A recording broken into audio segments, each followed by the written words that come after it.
Hi ladies, this is Lynn Frank. Welcome to My Midlife Voice. Merry Christmas to everybody who celebrates. And if you don't, I hope you are having a lovely and happy Saturday. Today I'm going to talk about light and shadow. The theme of the month in our Facebook group is balance. And so for the month of December, so this will be my last talk in terms of balance for a little while. And I thought I would talk about our light and our shadow because both reside in us and complete us. And when we could learn to accept our light and shadows, we are closer to our gifts, our purpose, and living a more fulfilled life. So first I'm going to talk about our light. Light is, when I say that, I'm hoping your body kind of, see how that my shawl fell off of because I was more relaxed there. My arms actually released a bit of tension. And that's usually what happens, actually, when you talk about your light. You feel more relaxed, your body responds. It's usually referring to something you're proud of, your gifts, something you do well at. And those come to be your light, things that make you feel good, things that you're acknowledged for, that you know are positive attributes to who you are. And sometimes we have a hard time admitting what those are. We almost feel bad about acknowledging our strengths. And today's talk is not about that, but I did just want to mention that if you are one of those women who have a hard time saying, yeah, you know what, I'm good at this, I can do that, I encourage you to think about why you're holding back. Why are you playing small? Think about those gifts. Take them, use them, scream from the mountaintops what they are, and apply them to your everyday life. You will feel happier. Living in balance, though, also means we need to acknowledge our shadows. Shadows do the opposite to the body. They can often tense up. I can feel it in my jaw, my neck, some people's shoulders, or their stomach. They hold or they feel uncomfortable. The body is tense when we think about our shadows. Our shadows are often related to an experience, something we've lived, or even something we've said, how we've reacted to a situation.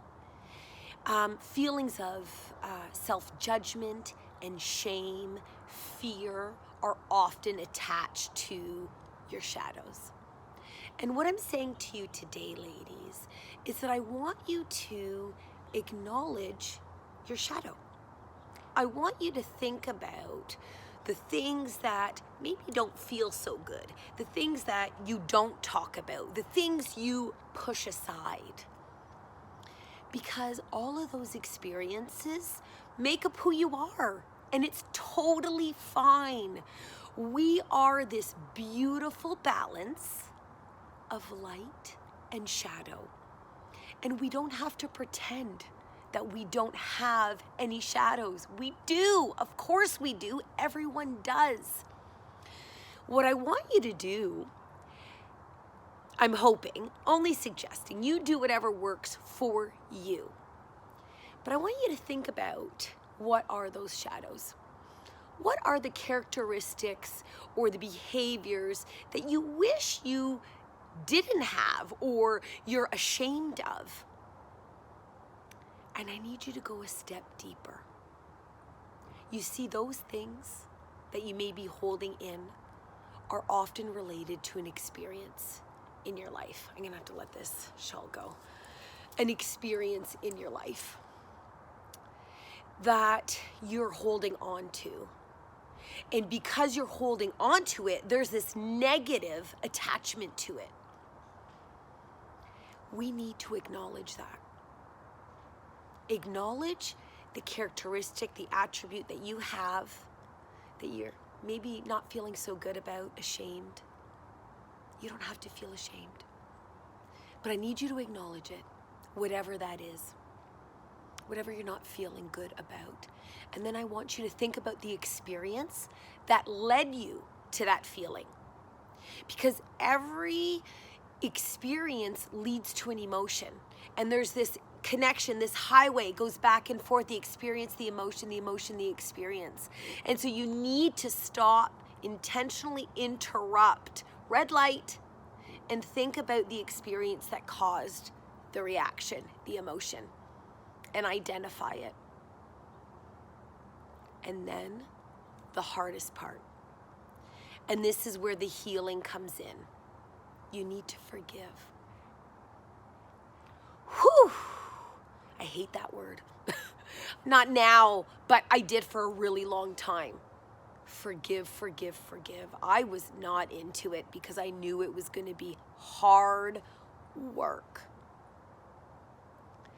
I don't have a forgiveness exercise for you right now, but Vishan Lakiani from Mind Valley has a really good forgiveness exercise, and so does Gabby Bernstein. So if you're struggling with forgiving yourself or forgiving others, I highly suggest you find a forgiveness practice or exercise and work through it. The healing that comes from forgiveness allows you to accept your shadow and move on.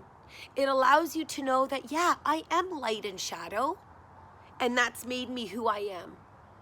And the moment you release yourself of the shame and guilt of shadow, and I say shadow, I mean like whatever is not feeling good within you, you release that, you create space within for more light, or for the light from within to shine out. Literally, that will happen. And when your light begins to shine, you find your purpose. You tap into your gifts. It happens automatically when you release yourself of shame and guilt and fear that you've attached to your shadow. Let that go. Let it go. Let your light shine from within and be the most beautiful, authentic woman you were meant to be. I believe in you. I believe in you. I believe in us, the rise of the feminine. You are beautiful with your light and your shadow. It is what makes you whole. This is My Midlife Voice. Ladies, thank you for tuning in. See you next Saturday. Peace.